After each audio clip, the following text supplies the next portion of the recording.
السلام علیکم ورحمۃ اللہ وبرکاتہ۔ ناظرین اکرام، آج ایک بہت ہی غم کی خبر موصول ہو رہی ہے۔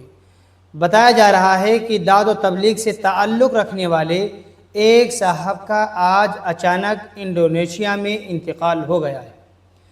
ناظرین اکرام، ہم آپ کو بتا دیں کہ جناب شبیر صاحب جو کہ دعوت و تبلیغ سے تعلق رکھتے ہیں اور الحمدللہ کافی دنوں سے دعوت و تبلیغ میں لگے ہوئے ہیں، دعوت و تبلیغ کو اپنا اوڑھنا بچھونا بنا لیا ہے۔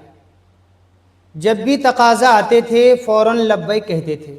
اس وقت جناب شبیر صاحب بیرون ملک یعنی کہ انڈونیشیا کو دعوت و تبلیغ کی غرض سے نکلے ہوئے تھے۔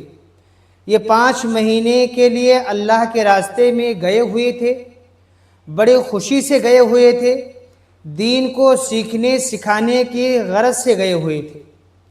لیکن وہاں جانے کے بعد میں اچانک فجر کے وقت میں بیٹھے ہوئے فجر کے وقت کا انتظار کر رہے تھے، یعنی نماز کا انتظار کر رہے تھے، ایسے وقت میں ان کی روح نکل چکی، یعنی کہ انتقال ہو چکا۔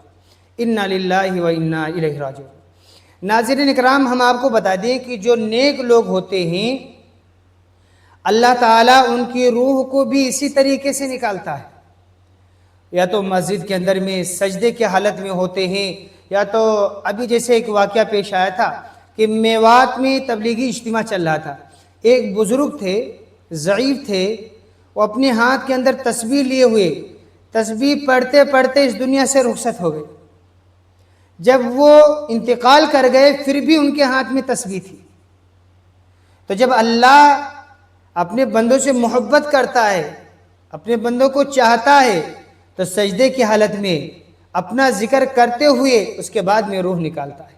ایسے لوگوں کی روح بھی بہت آسانی کے ساتھ نکالی جاتی ہے۔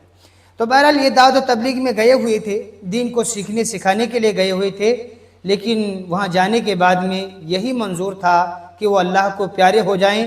اللہ وہاں پر دین کی نسبت سے بلانے کے بعد میں ان کی روح نکالوانا چاہتا تھا، بس وہی ہوا۔ ہم دعا کرتے ہیں کہ اللہ تعالیٰ جناب شبیر صاحب کی مغفرت فرمائے، ان کے درجات کو بلند فرمائے، ان کی خطاؤں کو درگزر فرمائے اور عذاب قبر سے اللہ تعالیٰ حفاظت فرمائے، جنت الفردوس میں اعلیٰ مقام عطا فرمائے۔ آپ حضرات سے بھی ہم گزارش کریں گے کہ مرحوم کے لیے آپ حضرات بھی ایک جملہ جو ہے کمنٹ باکس میں ضرور لکھیں۔ السلام علیکم ورحمۃ اللہ وبرکاتہ۔